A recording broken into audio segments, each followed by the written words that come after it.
இனிய வணக்கம் உறவுகளே. உலக மின்னல் உங்கள் அனைவரையும் அன்புடன் வரவேற்கின்றது. இன்றைய தலைப்பாக நான் எடுத்துக்கொண்டு வந்தது என்னவென்றால், உலகெங்கும் குடிவரவை எவ்வாறு அறிமுகப்படுத்தினார்கள் என்பதை பற்றி ஆராய்வு. இதில் பல நாடுகள் அடங்கியுள்ளன. ஐக்கிய ராச்சியம், அமெரிக்கா, ஐரோப்பிய நாடுகள், கனடா, நியூசிலாந்து, ஆஸ்திரேலியா போன்றவை ஆகும். இருந்தாலும் எல்லாவற்றுக்கும் எதை பற்றியும் நாங்கள் அலசி ஆராய்ந்து பார்க்கும் பொழுது எல்லாவற்றுக்கும் ஒரு அடிப்படை இருக்கின்றது, ஒரு சரித்திரம் இருக்கின்றது. ஆகவே இந்த பதிவில் நாங்கள் பார்க்க போவது விவரமாக தெளிவாக எவ்வாறு இந்த குடிவரவு திட்டங்கள் அறிமுகப்படுத்தப்பட்டன என்பதை பற்றி பார்ப்போம். பொதுவாக 18ஆம் நூற்றாண்டுகளில் இருந்து இந்த குடிவரவு திட்டங்கள் பல நாடுகளில் பரவலாக இருந்து வருகின்றது. எதுவாக இருந்த பொழுதிலும் நான் எடுக்க போதும் முதல் நாடு ஐக்கிய ராச்சியம். ஐக்கிய ராச்சியம் ஏற்கனவே பல நாடுகளை தங்கள் அடக்கத்தின் கீழ் வைத்திருந்தது, தங்கள் ஆட்சியின் கீழ் வைத்திருந்தது. அவர்கள் காலத்தில் பலவிதமான சலுகைகள் மட்டுமின்றி மத மற்றும் மொழி மேலும் கல்வி போன்றவற்றை அவர்கள் எங்களுக்கு அறிமுகப்படுத்தினார்கள். அந்த கல்வியின் படித்தவர்கள் தான் என்று பெரிய பெரிய ஆட்களாக பல நாடுகளில் பல இடங்களில் பெரிய பதவிகளிலும் இருக்கின்றார்கள். எனவே நீங்கள் வடிவாக அலசி ஆராய்ந்து பார்த்தீர்களே ஆனால் 1950ஆம் ஆண்டுகளில் இருந்து அதாவது ஐக்கிய ராச்சியத்தின் கீழ் அவர்களது கல்வி திட்டமைப்பின் கீழ் படித்த மாணவர்கள், பழைய மாணவர்கள், படித்தவர்கள் யாவரும் அவர்களை ஐக்கிய ராச்சியம் ஏற்கனவே அவர்களை கூப்பிட்டு அவர்களுக்கு வேலை வழங்கி அது மட்டுமின்றி நிரந்தர பதிவுரிமையை கொடுத்திருக்கின்றது. இதில் பல பேரை நான் பார்த்திருக்கின்றேன் எனது வாழ்க்கையில். அது மட்டுமின்றி அவர்களின் கல்வி திட்டத்தின் கீழ் படித்து புகழ்பெற்ற திறமை வாய்ந்த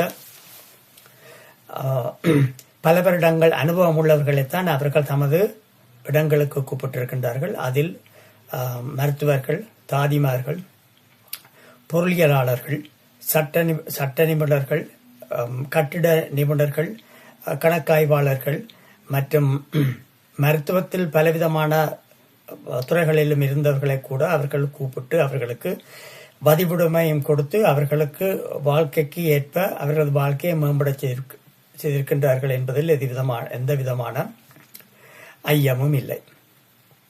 இதே போன்றுதான் ஐரோப்பிய நாடுகளிலும் இது இருந்தது. ஆனால் கனடாவில் 1895ஆம் ஆண்டுதான் இதை கிளிஃபோர்ட் ஷிப்டன் என்றவர் தான் கனடாவுக்கு அறிமுகப்படுத்தினார். இந்த கனடா, ஆஸ்திரேலியா, நியூசிலாந்து, ஐரோப்பிய நாடுகளை பின்னர் பார்த்துக் கொள்வோம் அடுத்து எதிர்வரும் பதிவுகளில்.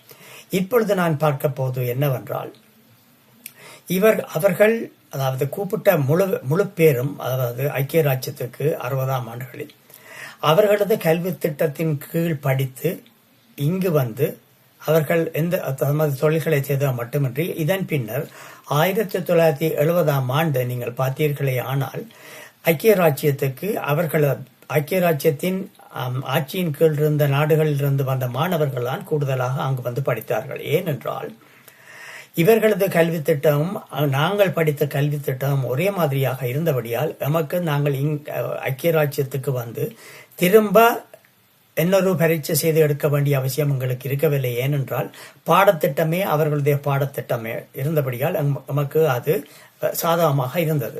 ஆனால் தற்பொழுது அது அந்த நிலைமையில் இல்லை. உதாரணமாக கனடாவை எடுத்துக்கொண்டீர்களானால் அது அப்படியல்ல. ஆனால் பிரித்தானியாவில் அது அப்படியே தான் இருக்கிறது, அதாவது ஐக்கிய ராச்சியத்தில்.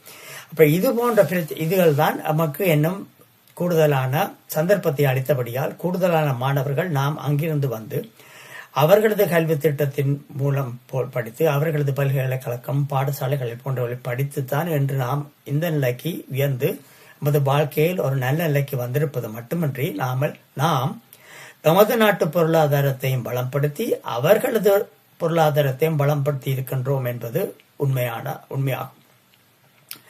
மேல்வரும் பதிவுகளில் நான் இதை பற்றி விவரமாக ஒவ்வொரு நாடுகளாக அலசி ஆராய்ந்து பார்ப்போம். எனவே உலக மின்னல் உங்களை அன்புடன் வரவேற்கின்றது. எதிர்வரும் எனது பதிவுகளை பாருங்கள். ஏனென்றால் இது ஒரு முக்கியமான விடயம். பலர் இன்னும் பல நாடுகளுக்கு வர வேண்டும் என்று இருக்கின்றார்கள். இதை பற்றி விவரமாக அறிந்தால் உங்களுக்கு என்ன நன்மை பயக்கும் என்று சொல்லி உங்களிடமிருந்து விடைபெறுகின்றேன். நன்றி, வணக்கம்.